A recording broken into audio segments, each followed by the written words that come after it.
ভূমিকা। ইয়াস বন্ধুরা, তো আজকে আমরা ভাষা শিখনে ব্যাকরণের ভূমিকা যে টপিক রয়েছে, এই টপিক থেকে আমরা আজকে সম্পূর্ণ ডিসকাস করব এই টপিক সম্বন্ধে, এবং তার সঙ্গে পুরো কনসেপ্টের সাথে সাথে আমরা তার এমসিকিউগুলোও দেখে নেব। সুতরাং ক্লাসটা একটু দীর্ঘ হতে পারে, আপনারা শেষ পর্যন্ত দেখতে থাকুন, তাহলে পুরো কনসেপ্ট ক্লিয়ার হবে। দেখুন, ভাষা শিখনে ব্যাকরণের ভূমিকা বলতে আমরা কী বুঝি, একদম তবুও যতটুকু সম্ভব হয় আমরা তাড়াতাড়ি ক্লাসে শেষ করার চেষ্টা করব। অনেকে মনে করেন মাতৃভাষা শেখার জন্য ব্যাকরণ অপরিহার্য নয়। আমরা অনেকে কী ভাবি বা অনেকে মনে করে যে মাতৃভাষা শিখতে গেলে ব্যাকরণটা অপরিহার্য নয় বা ব্যাকরণটা প্রয়োজন নয়। ব্যাকরণ জ্ঞানের সাহায্য ছাড়াই আমরা মাতৃভাষা শিখতে পারি, যে ব্যাকরণ আমাদের জ্ঞান প্রয়োজন হয় না, ব্যাকরণের যে জ্ঞান ছাড়াই আমরা মাতৃভাষা শিখতে পারি। আমরা প্রথমে ফ্যাক্টগুলো আলোচনা করছি, তারপর ডিটেলস যাবো। এই পয়েন্টগুলো ইম্পর্টেন্ট। দেখুন, তবে কোনো ভাষাকে শুদ্ধভাবে বলতে গেলে, শিখতে গেলে বা লিখতে গেলে ব্যাকরণ জ্ঞান থাকা একান্ত আবশ্যক। অনেকে কি মনে করে যে না স্যার, মাতৃভাষা শিখতে গেলে ব্যাকরণ আমাদের দরকার নেই। কিন্তু দেখুন, কোনো একটা ভাষাকে যদি আমরা শুদ্ধভাবে বলতে চাই, শিখতে যাই বা লিখতে যাই, তাহলে কিন্তু ব্যাকরণ জ্ঞান আমাদের থাকতে হবে। ব্যাকরণের যথাযথ জ্ঞান ভাষা প্রয়োগের ক্ষেত্রে সাবলীলতা নিয়ে আসবে। ব্যাকরণের যথাযথ জ্ঞান একটা ভাষা প্রয়োগের ক্ষেত্রে কী আসবে?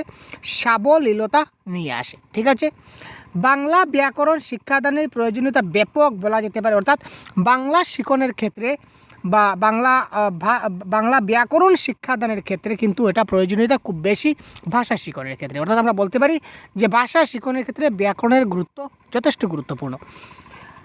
এখানে দেখুন, ভাষা হচ্ছে ভাবের বাহন, আর ব্যাকরণ হলো সেই বাহনের বিজ্ঞান। ভাষাটা কি? ভাষাটা হলো একটা ভাবের বাহন, আর ব্যাকরণ হলো সেই বাহনের বিজ্ঞান। তার মানে আমরা ভাষার মাধ্যমে একটা মনের ভাব প্রকাশ করতে পারি। ভাষার মাধ্যমে আমরা কি করতে পারি? মনের ভাব প্রকাশ করতে পারি। আর ব্যাকরণ হচ্ছে সেই বাহনের বিজ্ঞান, মানে তার মধ্যে ব্যাকরণ জানা থাকলে সেই মনের ভাব প্রকাশ করতে আমরা যে মেকানিজমগুলো, অর্গানিজম যেগুলো আমরা ইউজ করব, সেগুলো খুব ভালো ভালো শব্দ একদম নিখুঁতভাবে আমরা বলতে পারবো। এটাই হচ্ছে কথা। তারপর দেখুন, বাংলা ভাষার প্রথম ব্যাকরণ রচনা করেন পর্তুগিজ পাদ্রি মনোয়েল দা এমসুমসাম। এটা দেখুন খুব গুরুত্বপূর্ণ।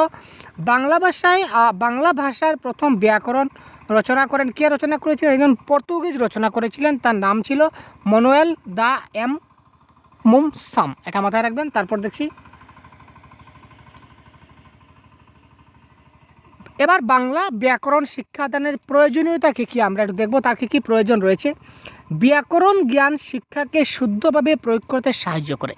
ব্যাকরণ জ্ঞান কী করে? ভাষাকে শুদ্ধভাবে প্রয়োগ করতে সাহায্য করে, উপযুক্ত শব্দ প্রয়োগে সাহায্য করে, শুদ্ধ বর্ণ বিন্যাসে সাহায্য করে। ঠিক আছে, ব্যাকরণ জ্ঞান কী করবে? ভাষাকে শুদ্ধভাবে প্রয়োগ করতে সাহায্য করবে, উপযুক্ত শব্দ প্রয়োগে সাহায্য করবে, অর্থাৎ উপযুক্ত আমরা শব্দ যাতে ব্যবহার করি এই ব্যাপারে সাহায্য করবে, শুদ্ধ বর্ণ বিন্যাসে সাহায্য করবে, জ্যোতিচিহ্ন বা জ্যোতিচ্ছেদ বা বিরতি চিহ্নের যথাযথ জ্ঞান তৈরি হতে সাহায্য করবে। যদি ব্যাকরণ জ্ঞান জানা থাকে, তাহলে কোথায় দাড়ি বসবে, কোথায় কমা বসবে, কোথায় সেমিকোলন বসবে, ওই জিনিসগুলো আমরা কি করতে পারি? খুব ভালোভাবে আয়ত্ত করতে পারি।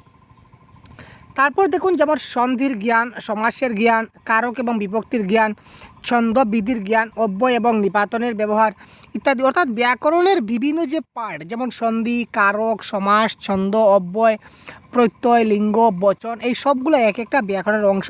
তো এই সবগুলো আমরা ব্যাকরণের বিষয়ে আমরা কী করতে পারি? জ্ঞান অর্জন করতে পারি, যা আমাদের ভাষা শিক্ষার কাজে যথেষ্ট সাহায্য করে। উক্তি প্রস্তুতির প্রসঙ্গ, অর্থাৎ বক্তব্যকে প্রত্যক্ষ এবং পরোক্ষভাবে প্রকাশ রীতির জ্ঞানকে স্পষ্টতর করে তোলে।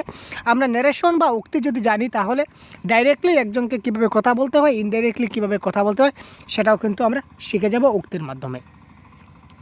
ব্যাকরণ বাক্য বিশ্লেষণের সাহায্য করে। ব্যাকরণ কী করে ভাই? একটা বাক্য যখন আমরা বিশ্লেষণ করব, বিশ্লেষণ করতে কী করে? সাহায্য করে। বাগধারা এবং বিশিষ্টার্থক শব্দের প্রয়োগ আমরা শিখে নেই। ভাষার ক্ষেত্রে ব্যাকরণের যথাযথ জ্ঞান ভাষাকে অবক্ষয়ের হাত থেকে রক্ষা করেও তাকে স্থায়ী রূপ দিতে সাহায্য করে। এটাও দেখলাম। ভাষার ক্ষেত্রে ব্যাকরণের যথাযথ জ্ঞান কী করবে? ভাষাকে অবক্ষয়ের হাত থেকে, অর্থাৎ ভাষাটা যদি আমি ভালো করে শিখতে না পারি, বা ভাষার ক্ষেত্রে যদি আমার কোনো কিছু ভুল থাকে, তো ওই ভাষার ব্যাকরণ যদি আমি শিখে নেই, তাহলে ওই ভাষাটা আমার ক্ষেত্রে আর ভুল লাগবে না, সেটাকে আমি স্থায়ীভাবে ভালো করে শিখতে পারবো, এই কথাটা বলা হয়েছে। ব্যাকরণের যথেষ্ট জ্ঞান থাকলেও দৃঢ় আত্মপ্রত্যয়ের সঙ্গে ভাষা ব্যবহার করা যায় এবং নতুন নতুন শব্দও সৃষ্টি করা যায়। অর্থাৎ ব্যাকরণে যথেষ্ট জ্ঞান থাকলে আমরা কি করতে পারি, দৃঢ় আত্মপ্রত্যয় অর্থাৎ আমরা নিজের স্যাটিসফ্যাকশনের সঙ্গে ভাষা ব্যবহার করতে পারি এবং নতুন নতুন শব্দ আমরা কি করতে পারি, সৃষ্টি করতে পারি। ভাষার মিষ্টতা ও সৌন্দর্য আনয়নে সাহায্য করে এবং বিচার শক্তিতে শানিত করে। ভাষার মধ্যে যেটা মিষ্টতা রয়েছে, ভাষার মধ্যে যে মিষ্টতা রয়েছে এবং সৌন্দর্য রয়েছে সেটা আনতে সাহায্য করে এবং বিচার শক্তিকে মজবুত করে। ব্যাকরণ ভাষার উচ্চারণের জ্ঞান বৃদ্ধি করে। ব্যাকরণ ভাষার কী করে উচ্চারণের জ্ঞানটা কী করবে, বৃদ্ধি করবে। অর্থাৎ ব্যাকরণ যদি আমি ভালো করে জানি, বাংলা গ্রামার, তাহলে তার যে উচ্চারণটা আমি খুব ভালো করে আমি করতে পারবো। যেমন বেলা, সকালবেলা স্কুলে ঠিক আছে। এখানে দেখুন বেলা শব্দটা দুইবার ব্যবহৃত হয়েছে। এবার যদি আমি বাংলা ব্যাকরণ যদি জানি, বাংলা গ্রামার সম্বন্ধে যদি আমার জানা থাকে, ব্যাকরণ শিক্ষা যদি আমার জানা থাকে, তাহলে আমি দুই বেলা সম্বন্ধে বুঝতে পারবো।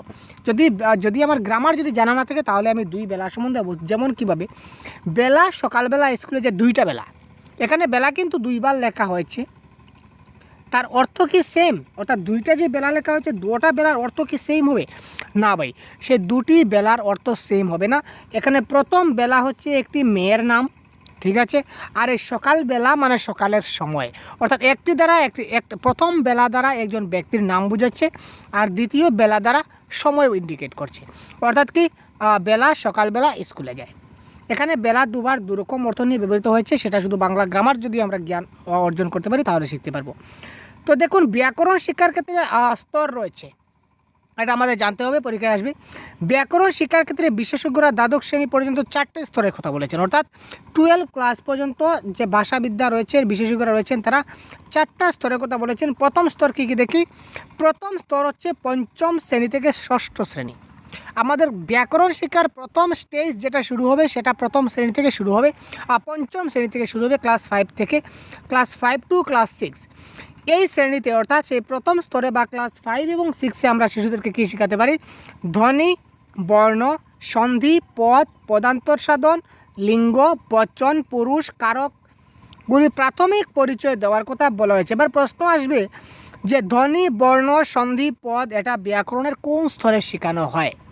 তো কারেক্ট আনসার হবে কি প্রথম স্তর। এবং এটা যদি বলে কোন ক্লাসে শেখানো বা কোন শ্রেণীতে শেখানো হয়, তখন সেটা হবে কি আমাদের 5ম শ্রেণী থেকে 6ষ্ঠ শ্রেণী।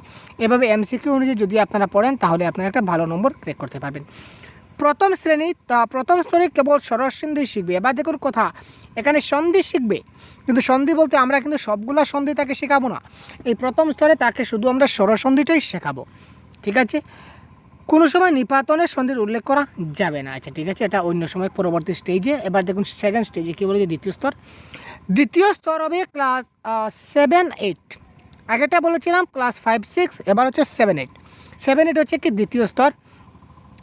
দ্বিতীয় স্তরে পড়ানো হবে পূর্ণাঙ্গ এবং বিসর্গ সন্ধি, অর্থাৎ পুরোপুরি সন্ধি। আগে আমরা শুধু স্বরসন্ধি শিখেছিলাম, এবার আমরা পুরো সন্ধিটা শিখব, ব্যঞ্জন সন্ধি, বিসর্গ সন্ধি, অর্থাৎ সবগুলো সন্ধি আমরা শিখব। খাঁটি বাংলা সন্ধির পরিচয় এখানে দেওয়া যাবে না। নত্যবিধি, সত্যবিধি, লিঙ্গ, বচন, পুরুষ, উপসর্গ, অনুসর্গ, বিশেষণ, সর্বনামের প্রকারভেদ, সমাস সম্পর্কে প্রাথমিক ধারণা দেওয়া যাবে। ক্রিয়ার কাল থাকলেও প্রধান 3টি কালের কথা বলা যেতে পারে, গোটা কালের রূপ পড়াবার দরকার নেই। অর্থাৎ ক্রিয়ার কাল কয়টি? ক্রিয়ার কাল হচ্ছে 3টি, বর্তমানকাল, অতীতকাল, ভবিষ্যৎকাল। এবং বর্তমানকালে আরও 4টা ভাগ রয়েছে, নিত্য বর্তমান, সাধারণ বর্তমান, পুরাগঠিত বর্তমান, গঠমান বর্তমান। তো এই যে বর্তমানকালের 4টা ভাগ, অতীতকালের 4টা ভাগ, ভবিষ্যতের 4টা ভাগ, এইগুলো তাদেরকে এই দ্বিতীয় স্তরে শেখাবার প্রয়োজন নেই। তাকে আমরা শুধু বলবো যে কাল 3 প্রকার, বর্তমানকাল, অতীতকাল, ভবিষ্যৎকাল। এই 3টে কালের 3টে এক্সপ্লেনেশন তাকে দিয়ে দিলেই হলো, বা এক্সাম্পল দিয়ে বুঝিয়ে দিলেই হলো, কাম খতম। এবার যখন তৃতীয় স্তর, দ্বিতীয় স্তর গেল, এবার তৃতীয় স্তর। তৃতীয় স্তর অর্থাৎ 9ম শ্রেণীতে। এবার দেখুন ক্লাস 9-এ চলে আসলাম। সাধু চলিত ভাষার প্রয়োগ শিখতে হবে। এই ক্ষেত্রে তাকে সাধু চলিত ভাষার প্রয়োগ শিখতে হবে। তারপর পদ, বিভক্তি, শব্দ ভাণ্ডার, স্বরভক্তি প্রভৃতির পরিচয়, ধাতু প্রত্যয়, শব্দ প্রত্যয়, সমাস এবং কারকের পূর্ণাঙ্গ আলোচনা এবং বাচ্য প্রভৃতি পড়ানো হবে। এই সময় তাকে এই সবগুলা জিনিস পড়ানো যাবে। নেক্সট দেখি চতুর্থ স্তর, যেটা আমরা লাস্ট স্টেজ বলেছিলাম, সেটা হচ্ছে একাদশ এবং দ্বাদশ। এটা থেকে আমাদের পরীক্ষায় প্রশ্ন আসবে না, কারণ যেহেতু আমরা প্রাইমারি এবং আপার প্রাইমারি টেট দিতে চলেছি, এই ক্ষেত্রে এটা না আসার চান্স আছে। তবু আমরা দেখে নিই জাস্ট একটু হালকা করে। একাদশ দ্বাদশ শ্রেণীতে একটি উচ্চ পর্যায়ের সাধু চরিত রীতির ব্যবহার, শব্দের অর্থ পরিবর্তন, বাক্য পরিবর্তন, বাচ্য পরিবর্তন, ছেদ এবং জ্যোতিচিহ্নের ব্যবহার পড়ানো হবে। বর্তমানে ছন্দ অলঙ্কার পাঠ্যসূচিতে রয়েছে। এটা চতুর্থ স্তরটা এমন তেমন ইম্পর্টেন্ট নয়। আপনারা এই প্রথম, দ্বিতীয় এবং তৃতীয় স্তরটা আপনারা স্ক্রিনশট করে রেখে দিন, যাতে করে আপনার পরবর্তী সময় কাজে লাগতে পারে। এবং আজকে ক্লাসটা শেষ হওয়ার পর সঙ্গে সঙ্গে আপনারা এই স্ক্রিনশট থেকে কপিতে নোট ডাউন করে রাখবেন, এটা আমার একটা রিকোয়েস্ট। কারণ স্ক্রিনশট থাকলে আমাদের মোবাইলে হাজারো স্ক্রিনশট থাকে, কোনটা কোন কাজে লাগে আমরা জানি না। তো সঙ্গে সঙ্গে আপনি যদি কপিতে নোট ডাউন করে নেন তাহলে যথেষ্ট উপকার লাগবে। এবার এই পেজটা এবার স্ক্রিনশট করে রাখুন, যখন ক্লাসটা শেষ হবে তখন আপনারা অবশ্যই এটা কপিতে নোট ডাউন করে রাখুন, যার ফলে আপনারা পরীক্ষার সময় রিভাইজ করতে পারবেন। নেক্সট দেখি। এবার দেখুন, ব্যাকরণ শিক্ষাদানের ক্ষেত্রে কিছু সমস্যা হতে পারে। আমরা যখন তাকে ব্যাকরণ শিক্ষাদান দেব তখন এই ক্ষেত্রে কিছুটা আমাদের সমস্যা দেখা দিতে পারে। তো কী কী সমস্যা দেখা দিতে পারে এবার দেখুন তো কী কী সমস্যা দেখা দিতে পারে। আপাত কাঠিন্য, ঠিক আছে, নানা বিধি নিয়মের জটিলতা। আপাত দৃষ্টিতে দেখলে সেটা কঠিন মনে হবে, ব্যাকরণ শিক্ষাদানটা কিছুটা কঠিন মনে হবে। নানা বিধি নিয়মের জটিলতা, এখানে অনেকগুলা নিয়ম কানুন রয়েছে, কোন সময় কোন নিয়ম ব্যবহার করব, কোন সময় কোন সূত্র প্রয়োগ করব, এইগুলো সমস্যা দেখা দেবে, শিশুরা কনফিউশন হবে। শিক্ষকদের অনীহা, অনেক শিক্ষকরা আছেন যে সেই ব্যাকরণ শিক্ষাদানের প্রতি তাদেরকে ইচ্ছা থাকে না, অনীহা থাকে। ব্যাকরণ চেতনার অভাব, যে ব্যাকরণের চেতনা যেটা রয়েছে জাগ্রত, সেটার অভাব থাকে আমাদের। ব্যাকরণের বাস্তব উপযোগিতার সীমাবদ্ধতা, দেখুন ব্যাকরণ আমরা বাস্তব জীবনে আমরা উপভোগ করতে পারি না, বা উপযোগিতাটা সেটা আমরা চোখে দেখতে পাই না, সেটার লিমিটেশন রয়েছে। বিশিষ্ট শব্দের প্রতি অনীহা, কিছু কিছু শব্দ আছে যেগুলো শুনলেই মাথা গরম হয়ে যায়, যেমন ছন্দ শুনলেই অনেক বন্ধুদের মাথা গরম হয়ে যায়। আরে ছন্দ, আরে বাংলা পরীক্ষায় আমাদের কত মার্কের ছন্দ আসবে? 1 মার্কের ছন্দ আসবে। তো ছন্দ আমি দেখবই না, যা 1 মার্ক লাগবেই না। ওই ছন্দ শব্দটা শুনেই কিন্তু আপনার অনীহা চলে আসলো, ঠিক আছে। এই ধরনের কিছু কিছু ওয়ার্ড থাকে আমাদের। গতানুগতিক পদ্ধতির ব্যবহার, যে আমরা আদিকাল থেকে, প্রাচীনকাল থেকে একই সিস্টেমে আমরা ব্যাকরণ শিখতে আসছি, আজও আমরা সেই একই পদ্ধতিতে শিখছি, যার কারণে আমাদের কী হচ্ছে, কিছুটা সমস্যা দেখা দিচ্ছে। তারপর হচ্ছে কি, উপযুক্ত শিক্ষকের অভাব। তো ব্যাকরণ শিখতে গেলে আমাদের উপযুক্ত শিক্ষকের প্রয়োজন হয়, একজন খুব ভালো, একজন দক্ষ শিক্ষক ব্যাকরণ জিনিস শেখাবেন, ব্যাকরণ শেখানোরও পদ্ধতি আছে, এই শিক্ষা অভাব রয়েছে। শিক্ষা সহায়ক উপকরণগুলির অভাব, যেমন স্পেশালি এমন কোনো টিএলএম আর ডিজাইন হয়নি যে টিএলএমের মাধ্যমে আমরা শিশুদেরকে ব্যাকরণ শেখাতে পারি, ব্যাকরণের এবং স্পেশাল কোনো টিএলএম আমরা পাইনি, সুতরাং এই ক্ষেত্রে একটা সমস্যা দেখা দিতে পারে। তারপর দেখুন, ব্যাকরণ শিক্ষাদানের পদ্ধতি, সম্পূর্ণ ব্যাকরণ শিক্ষাদান সম্পূর্ণ বলবো, আগে বলেছিলাম। তো দেখুন, এবং এই ক্লাসের পিডিএফ আপনারা পেয়ে যাবেন, কোথায় পাবেন বলবো, আপনারা ক্লাসটা শেষ পর্যন্ত দেখতে থাকুন। আগেই আলোচনা করা হয়েছে যে প্রত্যেক শ্রেণীর জন্য ব্যাকরণের সুনির্দিষ্ট পাঠ্যক্রম থাকা উচিত। ইয়াস, আমরা দেখেছিলাম যে ক্লাস 5 আর 6 জন্য এক ধরনের পাঠ্যক্রম থাকবে, ক্লাস 7, 8 জন্য অন্য ধরনের, 9 অন্য ধরনের, 10 অন্য ধরনের, 11 অন্য ধরনের, সেটা আমরা আগে দেখেছিলাম 4টা স্টেজে। তো বিদ্যালয়ের সাধারণত নিম্নলিখিত পদ্ধতিগুলি অবলম্বন করে ব্যাকরণ শিক্ষাদান করা হয়, ঠিক আছে। বিদ্যালয়ে আমরা কী প্রকারে আমরা ব্যাকরণ শিক্ষাদান করি এটা একটু ডিটেলস বলবো। সিদ্ধান্ত বা সূত্র পদ্ধতি, যেমন ফর্মুলা মেথড। আমাদের দেশে ব্যাকরণ শিক্ষার প্রচলিত পদ্ধতি হচ্ছে প্রত্যেকটা সূত্রকে ভালোভাবে মুখস্থ করা, এবং তাই তাকে সিদ্ধান্ত বা সূত্র পদ্ধতি বলে, ঠিক আছে। আমাদের দেশে ব্যাকরণ শিক্ষার যে প্রচলিত পদ্ধতি সেটা কি, প্রত্যেকটা সূত্রকে আমরা প্রথমে ভালোভাবে মুখস্থ করব, তারপর আমরা ব্যাকরণে যাব। প্রথমে সূত্রকে মুখস্থ করানো হয়, যার কারণে এই পদ্ধতির নাম হচ্ছে কি, সিদ্ধান্ত পদ্ধতি বা সূত্র পদ্ধতি বা ফর্মুলা মেথড। অনেক সময় শিক্ষার্থীরা ব্যাকরণের কোনো জটিল সূত্র না বুঝিয়ে মুখস্থ করতে বাধ্য হয়। ব্যাকরণের অনেক কিছু কঠিন সূত্র থাকে, অনেক কিছু নিয়ম থাকে, যেগুলো সেটা কি বলেছে সেটা তারা বুঝেই না, কিন্তু তারা মুখস্থ করে ফেলে, ঠিক আছে। এর ফলে দীর্ঘদিন তা মনে থাকে না। আসলে দেখুন, যে জিনিসটা আপনি মুখস্থ করবেন সেটা কিন্তু আপনার চিরস্থায়ী হবে না, আর যে জিনিসটা আপনি বুঝে শিখবেন সেটা কিন্তু আপনার মনে থাকবে অনেক দিন। তাতে তারা ব্যাকরণ পাঠে উৎসাহী হয় না, ঠিক আছে। যখন তারা মুখস্থ করে শিখবে তখন আলটিমেটলি তারা কী হবে না, ব্যাকরণ পাঠে উৎসাহী হবে না, কারণ সেটা মনোযোগ লাগবে না। তো যখন মনোযোগ লাগবে না তখন আর তার কী হবে না, উৎসাহ হবে না। প্রচলিত এই পদ্ধতি অবৈজ্ঞানিক হলেও এই পদ্ধতির প্রয়োগ যথেষ্ট। এই পদ্ধতিটা অবৈজ্ঞানিক, মানে তার কোনো সায়েন্টিফিক রিজন নেই, কিন্তু এই পদ্ধতির প্রয়োগ যথেষ্ট, কারণ বিভিন্ন বিদ্যালয়ে অধিকাংশ স্কুলে কিন্তু এই পদ্ধতির মাধ্যমে ব্যাকরণ শেখানো হয়। নেক্সট দেখি, ভাষা পদ্ধতি বা ল্যাঙ্গুয়েজ ইউজ মেথড। এই মেথডে কি বলেছে? প্রশ্ন দেখুন, প্রশ্ন কিভাবে আসবে। প্রশ্ন,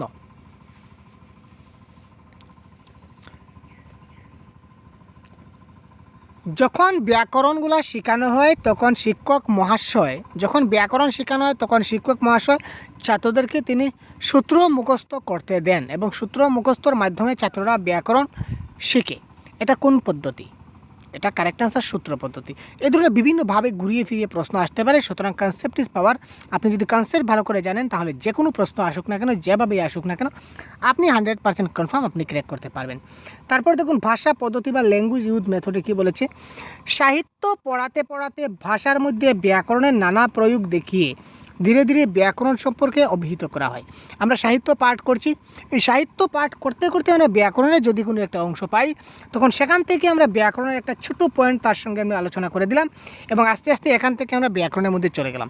আমরা সাহিত্য পাঠ পড়ছি, সাহিত্য পড়তে পড়তে আমরা যদি ব্যাকরণের একটা কিছু একটা পেলাম, অর্থাৎ কারক পেলাম, সমাজ পেলাম, এই ধরনের কিছু একটা যদি পাই এবং সাহিত্য পাঠ করতে করতে আমরা যদি সেই ব্যাকরণ পাঠের দিকে অগ্রসর হই, সেটাকে ভাষা পদ্ধতি বলে। শ্রেণীকক্ষের মধ্যে আলোচনা বলুন, প্রশ্ন উত্তর বলুন, সংবাদ পাঠ বলুন ইত্যাদির মধ্য দিয়ে এই জাতীয় অভ্যাস গড়ে ওঠে।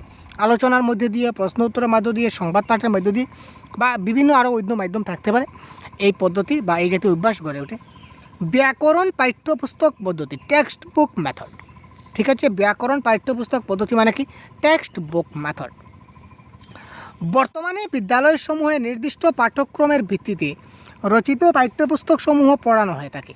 বিদ্যালয়ে কী দেওয়া আছে আমাদের? যে টেক্সট বই, আমাদের যে পাঠ্য বই দেওয়া আছে, এই পাঠ্য বইয়ের মধ্যে আমাদের যে বইটা, যে নির্দিষ্ট গ্রামার যেটা দেওয়া আছে, ওই গ্রামারটাই কিন্তু আমরা শিশুদের পড়াই।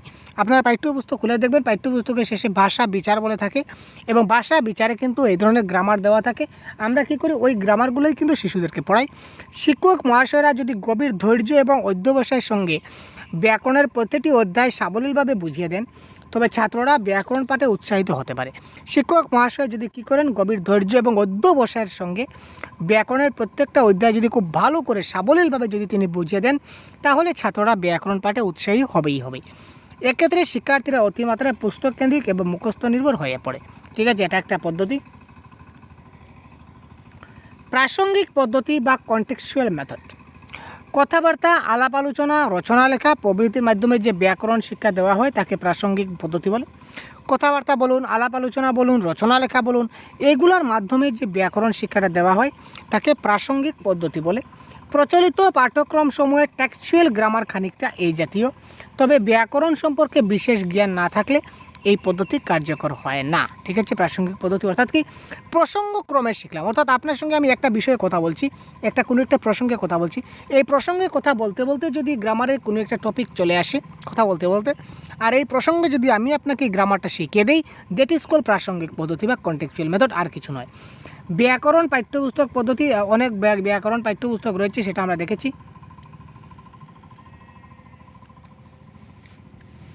বিশ্লেষণ পদ্ধতি বা অ্যানালাইটিক মেথড। বিশ্লেষণ পদ্ধতি মানে বুঝতে পারছি তো, যে জিনিসটা আমরা কি করব, দেখুন এখানে ডিটেলস দেওয়া আছে। নির্দিষ্ট সূত্রগুলিকে উদাহরণের মাধ্যমে বারবার বিশ্লেষণ করব। প্রথমে উদাহরণ দেব, তারপর কি করব? উদাহরণের মাধ্যমে তাকে বোঝাবো। নির্দিষ্ট সূত্রগুলিকে, যে সূত্র আছে সূত্রগুলোকে আমরা কি করব? উদাহরণের মাধ্যমে তাকে আমরা এক্সাম্পলের মাধ্যমে তাকে আমরা বুঝিয়ে দেওয়ার চেষ্টা করব। যদি তাকে উদাহরণের মাধ্যমে খুব ভালো করে বারবার বুঝিয়ে দেই, বিশ্লেষণ করি, তখন শিক্ষার্থীদের কাছে সেটা যদি উপস্থাপন করা হয়, বারবার প্রয়োগ করতে করতে ব্যাকরণের সূত্র এবং তার ব্যবহার ছাত্রছাত্রীদের মধ্যে দাগ রেখে যাবে। বারবার একটা জিনিস যখন আমরা প্রয়োগ করব অনেকবার, তখন সেটা তার মনের মধ্যে মুখস্থ হয়ে যাবে, সে অনেক কিছু তার মাথার মধ্যে অনেক কাল থেকে যাবে। স্মরণীয় যে উপস্থাপিত উদাহরণগুলিকে যেন নির্বাচিত, সপযুক্ত এবং সহজবুদ্ধ শ্রেণীর উপযুক্ত হতে হবে। যা আমরা অ্যানালাইজ করব, যা বিশ্লেষণ করব, সেটা যেন খুবই সহজ সরল হয়, সেটা যেন কঠিন না হয়। অবরোহী পদ্ধতি মানে কি? Deductive approach. ডিডাকটিভ অ্যাপ্রোচ যাকে বলি, এই পদ্ধতি তর্কবিজ্ঞানের ডিডাকটিভ লজিকের থেকে এসেছে, এটা আপনারা জানেন। এই পদ্ধতি বর্তমানে খুব প্রচলিত। এই সূত্র থেকে উদাহরণ, প্রথম আমরা সূত্র দিলাম, সূত্র থেকে মানে প্রথমে আমরা ফর্মুলা ইউজ করলাম, তারপর ফর্মুলা থেকে আমরা সূত্র দিকে গেলাম। ঠিক আছে, যে পদ্ধতিতে সূত্র থেকে উদাহরণের দিকে যাওয়া হয় তাকে অবরোহী পদ্ধতি বলে, এক কথায় শেষ। তারপর দেখুন আরোহী পদ্ধতি। আরোহী পদ্ধতি বর্তমানে শ্রেষ্ঠ ব্যাকরণ শিক্ষাদানের শ্রেষ্ঠ পদ্ধতি, সেটা মাথায় রাখবেন। বর্তমানে এই পদ্ধতিকে শ্রেষ্ঠ বলে স্বীকার করা হয়েছে। আর আরোহী পদ্ধতির আরেকটা নাম হচ্ছে কি? উদাহরণ বিশ্লেষণ পদ্ধতি। বর্তমানে এই পদ্ধতি শ্রেষ্ঠ পদ্ধতি, পরীক্ষায় প্রশ্ন আসবে তো ভাষা শিক্ষাদানের ক্ষেত্রে কোন পদ্ধতি সর্বশ্রেষ্ঠ বলে মানা যায়, ঠিক আছে, বা সর্বশ্রেষ্ঠ বলে বিবেচিত, যে কোনো কিছু আসতে পারে। তো বর্তমানে এই পদ্ধতি বলতে আরোহী পদ্ধতিকে আমরা একটা শ্রেষ্ঠ পদ্ধতি বা ভালো পদ্ধতি আমরা কি করতে পারি, বলতে পারি, ঠিক আছে। দেখুন আমরা আর বেশি নেই, আমরা চলে আসছি এমসিকিউ সলভ করবো এবারে আপনাদের সঙ্গে নিয়ে। আরোহমূলক তর্কবিজ্ঞানের লজিক অনুযায়ী আমরা করতে পারি। এটা হচ্ছে কি অবরোহী পদ্ধতি ঠিক বিপরীত। এই পদ্ধতিতে প্রথমে উদাহরণ বিশ্লেষণ করা হয়, তারপর সূত্র সিদ্ধান্ত দেওয়া যায়। আমরা কয়েকটি উদাহরণ দিই, যেমন কি দেখুন, যেমন হিম যুগ আচল। তো হিম যুগ আচল মানে কি, ও প্লাস ও হলো, ঠিক আছে। হিম যুগ আলো যদি বলি, এখানে দেখুন হিম মানে কি, হিম আমরা ও উচ্চারণ করলাম। হিম যুগ অচল যদি বলি, অচল বলতে অ রয়েছে, তারপর কি হচ্ছে হিমাচল, যে অ প্লাস অ ইকুয়াল টু আ হচ্ছে, ঠিক আছে। তারপর এই ধরনের হিম যুগ আলয়, ঠিক আছে, অর্থাৎ অ প্লাস আ ইকুয়াল টু আ হবে। তো এইগুলা সবগুলা পরে আমরা উদাহরণের মাধ্যমে আমরা সূত্রে যেতে পারি যে অ প্লাস অ ইকুয়াল টু আ হবে এবং অ প্লাস আ ইকুয়াল টু আ হবে। এই জন্য কয়েকটা উদাহরণ দিয়ে আমরা দেখতে পারি, ঠিক আছে ভাই। যেমন দেখুন কথা প্লাস অমৃত, আকার প্লাস আকারের সঙ্গে অকার যুক্ত হলে আকার হয়, আকারের সঙ্গে আকার যুক্ত হলে আকার হয়, অকারের সঙ্গে আকার যুক্ত হলে আকার হয়। এগুলো আমরা আরোহী পদ্ধতির মাধ্যমে তাকে বোঝাতে পারি, ঠিক আছে। এবার দেখুন প্রশ্ন, কয়েকটি প্রশ্ন আসছে, ঠিক আছে, এমসিকিউ। তো এমসিকিউ প্রশ্নগুলো আপনারা সলভ করুন। বলুন তো কারেক্ট আনসার কী হতে পারে, খুব তাড়াতাড়ি কমেন্ট করুন ভাই। ক্লাসের এই যে প্রশ্নগুলো দেখতে পাচ্ছেন, প্রশ্নগুলোর আনসার কি হতে পারে, খুব তাড়াতাড়ি আপনারা কমেন্ট করুন।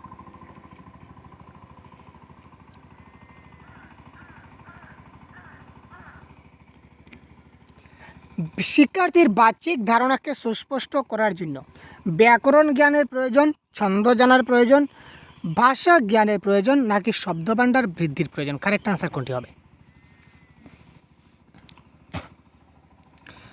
শিক্ষার্থীর বাহ্যিক ধারণাকে সুস্পষ্ট, বাহ্যিক মানে কি তার স্পিকিং, ঠিক আছে, তার স্পিকিং দক্ষতা বা স্পিকিং কনসেপ্টটাকে ক্লিয়ার করার জন্য আমাদের কী করতে হবে, ভাষা জ্ঞানের প্রয়োজন হবে।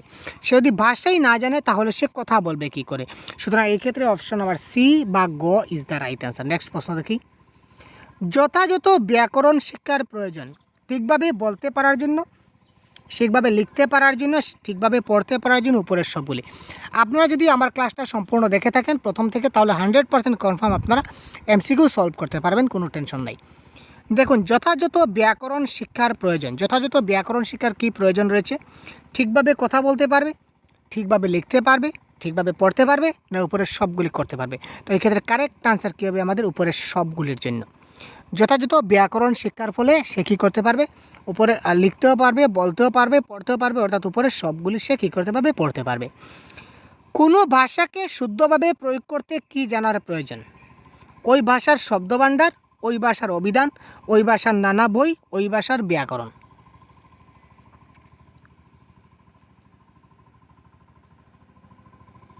এবং বাংলা ভাষার সম্পূর্ণ কনসেপ্টের বাংলা প্যাডাগজি, তাছাড়া কম্প্রিহেনশন টেস্ট সহ, এবং বাংলা ব্যাকরণের যে আমরা পিডিএফ প্রোভাইড করেছিলাম, যে গাইডবুক আমরা তৈরি করেছি, এই গাইডবুকের লিঙ্ক ভিডিও ডেসক্রিপশনে দেওয়া আছে। আপনারা সেই ভিডিও ডেসক্রিপশনগুলো চেক করে এখান থেকে আপনারা ডাউনলোড করে নিতে পারেন, ঠিক আছে ভাই। কোনো ভাষাকে শুদ্ধভাবে প্রয়োগ করতে কী জানার প্রয়োজন হবে ভাই? কী জানা, শুদ্ধভাবে প্রয়োগ করতে হলে কী জানতে হবে? ওই ভাষার ব্যাকরণ জানতে হবে। আপনারা যারা অপশন নাম্বার ঘ দিয়েছেন 100% কারেক্ট। ওই ভাষার ব্যাকরণ যদি জানি তাহলে ওই ভাষাটা আমরা শুদ্ধভাবে প্রয়োগ করতে পারবো। নেক্সট দেখি, বাংলা ভাষার একটি ব্যাকরণের প্রয়োজন, এটি কে আগে উপলব্ধি করেছিলেন? বাংলা ভাষার একটা ব্যাকরণের প্রয়োজন আছে, তো এই ব্যাকরণ কে উপলব্ধি করেছিলেন? এদেশের মনীষীরা, অন্য দেশের মনীষীরা, এদেশে আগত বিদেশিরা, এদেশের ভাষাতত্ত্ববিদেরা। তো এটা কারেক্ট আনসার হবে এদেশে আগত বিদেশিরা। নেক্সট প্রশ্ন দেখি, আরোহী পদ্ধতিটি মনোবিজ্ঞানসম্মত পদ্ধতি, তার কারণ কি? দেখুন আরোহী পদ্ধতি মনোবিজ্ঞানসম্মত পদ্ধতি, তার কারণ কি? খুব তাড়াতাড়ি কমেন্ট করুন কারেক্ট আনসার কী হতে পারে। এটি অজানা থেকে জানা যায়, এটি বিমূর্ত থেকে মূর্তর দিকে যায়, জানা থেকে অজানায় যায়, এবং বিশেষ থেকে সাধারণের দিকে যায়।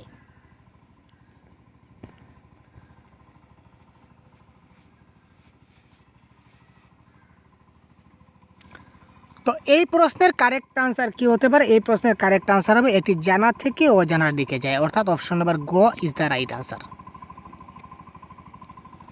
নেক্সট দেখি, অবরোহী পদ্ধতির বৈশিষ্ট্য হলো, অবরোহী পদ্ধতির বৈশিষ্ট্য কি? আগে সূত্র পরে উদাহরণ, আগে উদাহরণ পরে সূত্র, শুধু নিয়মগুলি জানানো হয়, শুধু উদাহরণগুলি জানানো হয়। কারেক্ট আনসার কোনটি হবে? Question number 6। অবরোহী পদ্ধতিতে কি বলেছিলাম ভাই? অবরোহী পদ্ধতিতে আগে সূত্র পড়ানো হবে, পরে উদাহরণ দেওয়া হবে, কিন্তু আরোহী পদ্ধতিতে প্রথমে উদাহরণ দেবে, তারপরে সূত্র দেবে। এখানে 1 নম্বরটা হচ্ছে অবরোহীর ক্ষেত্রে এবং 2 নম্বরটা হচ্ছে কি আরোহীর ক্ষেত্রে। এটা কিন্তু মাথায় রাখবেন কনসেপ্টটা, ঠিক আছে? অ্যানালাইটিক মেথড বা বিশ্লেষণ পদ্ধতির বৈশিষ্ট্য কী? এইমাত্র আমরা কিন্তু সবগুলা পদ্ধতি কিন্তু আমরা অ্যানালাইজ করে অলরেডি চলে আসছি, এক্সপ্লেন করছি আপনাদের সঙ্গে। অ্যানালাইটিক মেথড বা বিশ্লেষণ পদ্ধতির বৈশিষ্ট্য কী? সূত্রগুলিকে মুখস্থ করানো, সূত্রগুলিকে উদাহরণের সাহায্যে বারবার বিশ্লেষণ করানো, শুধু নিয়মগুলি দিয়ে বোঝানো, না প্রথমে উদাহরণ দিয়ে পরে সূত্র দিয়ে বোঝানো। কারেক্ট আনসার কী হতে পারে? অ্যানালাইটিক মেথড বা বিশ্লেষণ পদ্ধতির বৈশিষ্ট্য কী? এখানে দেখুন প্রশ্নের মধ্যে আনসার লুকিয়ে আছে, বলেছে কি বিশ্লেষণ পদ্ধতি। কী হবে কারেক্ট আনসার? তাড়াতাড়ি কমেন্ট করুন ভাই, তাড়াতাড়ি কমেন্ট করুন কী হবে কারেক্ট আনসার। এটা কারেক্ট আনসার কী হতে পারে? সূত্রগুলিকে উদাহরণের সাহায্যে বারবার বিশ্লেষণ করা ইজ দ্য রাইট আনসার, ঠিক আছে? আমরা কনসেপ্টে কিন্তু সব বলে দিয়েছি ভাই। ব্যাকরণ শিক্ষার ফলে ছাত্ররা সঠিকভাবে কী করতে পারবে? ভাষা ব্যবহার করতে পারে, ভালোভাবে গান গাইতে পারে, গদ্য এবং কবিতায় রস আস্বাদন করতে পারে, ভালোভাবে আবৃত্তি করতে পারে। কারেক্ট আনসার কী হবে?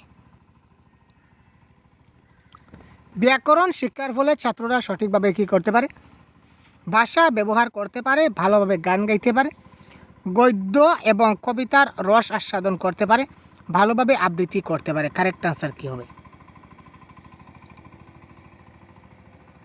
এটার কারেক্ট আনসার হচ্ছে ব্যাকরণ শিক্ষার ফলে ছাত্ররা ভাষা ব্যবহার করতে পারে, ঠিক আছে? তারা কী করতে পারে?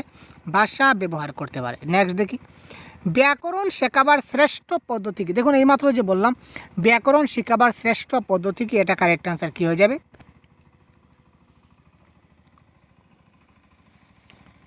ব্যাকরণ শেখাবার শ্রেষ্ঠ পদ্ধতি কী হয়ে যাবে? এটা কারেক্ট আনসার হচ্ছে এখানে কী হবে কারেক্ট আনসার? এটা হচ্ছে কি আরোহী পদ্ধতি ইজ দ্য রাইট আনসার। এইমাত্র দেখলাম যে আরোহী পদ্ধতি ব্যাকরণ শেখাবার শ্রেষ্ঠ পদ্ধতি, কনসেপ্টের কাছে আলোচনা করা হয়েছিল। নেক্সট প্রশ্ন, ব্যাকরণ শিক্ষার মূল উদ্দেশ্য হলো, ব্যাকরণ শিক্ষার মূল উদ্দেশ্য কী? ব্যাকরণের নিয়মনীতি সম্পর্কে শিক্ষার্থীদের অবহিত করানো, বিজ্ঞানসম্মত পদ্ধতিতে ব্যাকরণের মূল বিষয় অধিগত করানো, বিভিন্ন সূত্র মুখস্থ করানো, ব্যাকরণ সম্পর্কে মোটামুটি একটি ধারণা দেওয়া। ব্যাকরণ শিক্ষার মূল উদ্দেশ্য কি? ব্যাকরণের নিয়মনীতি সম্পর্কে শিক্ষার্থীদের অভিহিত করা হবে, না বিজ্ঞানসম্মত পদ্ধতিতে ব্যাকরণের মূল বিষয় অধিগত করানো হবে, নাকি বিভিন্ন সূত্র মুখস্থ করানো হবে, নাকি ব্যাকরণ সম্পর্কে মোটামুটি একটি ধারণা দেওয়া হবে?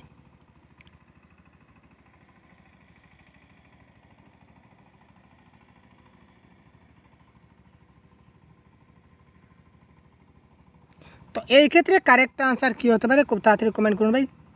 এটা কারেক্ট আনসার হবে বিজ্ঞানসম্মত পদ্ধতিতে ব্যাকরণের মূল বিষয় অধিগত করানো ইজ দ্য রাইট আনসার। যে আগে বলেছিলাম যে ভাষা হচ্ছে ভাবের বাহন এবং বাহন হচ্ছে তার বিজ্ঞান, আগে বলেছিলাম না? সুতরাং বিজ্ঞানসম্মত পদ্ধতিতে ব্যাকরণের মূল বিষয় অধিগত করানো হবে। তো এই ছিল আজকের ক্লাস, সম্পূর্ণ কনসেপ্ট ডিসকাস করলাম, তারপর প্রশ্নগুলো ডিসকাস করলাম। তো কেমন লাগলো ক্লাসটা কমেন্ট বক্সে জানাতে ভুলবেন না, এবং এই ধরনের ক্লাস পেতে সম্পূর্ণ সিলেবাস আমরা কমপ্লিট করে দেবো। তো এই ধরনের ক্লাস পেতে আমাদের চ্যানেলকে এখনই সাবস্ক্রাইব করে সাথে থাকুন। ধন্যবাদ, ভালো থাকবেন। প্রতিদিন আপনারা একই টাইমে ক্লাস পাবেন, সুতরাং আমাদের সঙ্গে থাকুন। ধন্যবাদ।